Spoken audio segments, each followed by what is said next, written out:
اگر آپ چینل پر پہلی بار آئے ہیں تو ابھی سبسکرائب کر کے بیل آئیکن پریس کریں اور رہیں باخبر۔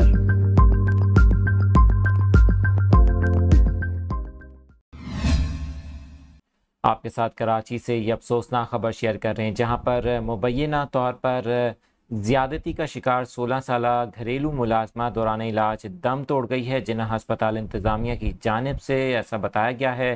16 سالہ لڑکی جس کا نام سونیا بتایا جا رہا ہے، اتوار کی شب جناح ہسپتال جسے لایا گیا تھا، انتہائی تشویشناک حالت میں اسے ہسپتال داخل کروایا گیا۔ سونیا آج دوران علاج دم توڑ گئی ہے۔ اس حوالے سے لڑکی کی والدہ نے بتایا کہ اس کی بیٹی گلشن اقبال میں بلاک 13D کے ایک بنگلے میں کام کرتی تھی۔ اتوار کو بیٹی بنگلے سے کام کر کے گھر آئی تو اس کی حالت انتہائی تشویشناک تھی۔ سونیا کی والدہ نے الزام عائد کیا ہے کہ گھر میں مالک نہیں تھے اور بیٹوں نے موقع کا فائدہ اٹھا کر ان کی بیٹی کو مبینہ طور پر زیادتی کا نشانہ بنایا اور پھر زہر دے دیا۔